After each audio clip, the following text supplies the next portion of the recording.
प्राचीन काल की बात है। मगध देश की जनता में आतंक छाया हुआ था। अंधेरा होते ही लोग घरों से बाहर निकलने की हिम्मत नहीं जुटा पाते थे। कारण था अंगुलीमाल। अंगुलीमाल एक खूंखार डाकू था जो मगध देश के जंगल में रहता था। जो भी राहगीर उस जंगल से गुजरता था वह उसे रास्ते में लूट लेता था और उसे मारकर उसकी एक उंगली काटकर माला के रूप में अपने गले में पहन लेता था। इसी कारण लोग उसे अंगुलीमाल कहते थे। एक दिन उस गांव में महात्मा बुद्ध आए। लोगों ने उनका खूब स्वागत सत्कार किया। महात्मा बुद्ध ने देखा वहां के लोगों में कुछ डर सा समाया हुआ है। महात्मा बुद्ध ने लोगों से इसका कारण जानना चाहा। लोगों ने बताया कि इस डर और आतंक का कारण डाकू अंगुलीमाल है। वह निरपराध राहगीरों की हत्या कर देता है।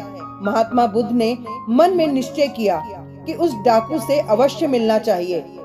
बुद्ध जंगल में जाने को तैयार हो गए तो गांव वालों ने उन्हें बहुत रोका, क्योंकि वे जानते थे कि अंगुलीमाल के सामने से बच पाना मुश्किल ही नहीं असंभव भी है। लेकिन बुद्ध अत्यंत शांत भाव से जंगल में चले जा रहे थे। तभी पीछे से एक कर्कश आवाज कानों में पड़ी। ठहर जा, कहाँ जा रहा है? बुद्ध ऐसे चलते रहे मानो कुछ सुना ही नहीं। पीछे से और जोर से आवाज आई, मैं कहता हूँ ठहर जा। बुद्ध रुक गए और पीछे पलटकर देखा तो सामने एक खूंखार काला व्यक्ति खड़ा था। लंबा चौड़ा शरीर, बड़े हुए बाल, एकदम काला रंग, लंबे लंबे नाखून, लाल लाल आंखें, हाथ में तलवार लिए वह बुद्ध को घूर रहा था। उसके गले में अंगुलियों की माला लटक रही थी। वह बहुत ही डरावना लग रहा था। बुद्ध ने शांत व मधुर स्वर में कहा, मैं तो ठहर गया, भला तू कब ठहरेगा? अंगुलीमाल ने बुद्ध के चेहरे की ओर देखा। उनके चेहरे पर बिल्कुल भय नहीं था, जबकि जिन लोगों को वह रोकता था वे भय से थर-थर कांपने लगते थे। अंगुलीमाल बोला, हे सन्यासी, क्या तुम्हें डर नहीं लग रहा है? देखो, मैंने कितने लोगों को मारकर उनकी उंगलियों की माला पहन रखी है। बुद्ध बोले, तुझसे क्या डरना? डरना है तो उससे डरो जो सचमुच ताकतवर है।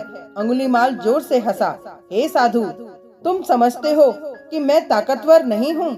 मैं तो एक बार में 10-10 लोगों के सिर काट सकता हूँ। बुद्ध बोले, यदि तुम सचमुच ताकतवर हो तो जाओ, उस पेड़ के 10 पत्ते तोड़ लाओ। अंगुलीमाल ने तुरंत 10 पत्ते तोड़े और बोला, इसमें क्या है, कहो तो मैं पेड़ ही उखाड़ लाऊं। महात्मा बुद्ध ने कहा, नहीं, पेड़ उखाड़ने की जरूरत नहीं है। यदि तुम वास्तव में ताकतवर हो तो जाओ, इन पत्तियों को पेड़ में जोड़ दो। अंगुलीमाल क्रोधित हो गया और बोला, भला कहीं टूटे हुए पत्ते भी जुड़ सकते हैं? महात्मा बुद्ध ने कहा, तुम जिस चीज को जोड़ नहीं सकते उसे तोड़ने का अधिकार तुम्हें किसने दिया? एक आदमी का सिर जोड़ नहीं सकते तो काटने में क्या बहादुरी है? अंगुलीमाल अवाक रह गया।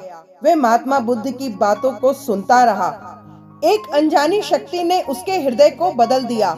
उसे लगा कि सचमुच उससे भी ताकतवर कोई है। उसे आत्मग्लानि होने लगी। वह महात्मा बुद्ध के चरणों में गिर पड़ा और बोला, हे महात्मन, मुझे क्षमा कर दीजिए, मैं भटक गया था, आप मुझे अपनी शरण में ले लीजिए। भगवान बुद्ध ने उसे अपनी शरण में ले लिया और अपना शिष्य बना लिया। आगे चलकर यही अंगुलीमाल एक बहुत बड़ा सन्यासी बना। Thank you.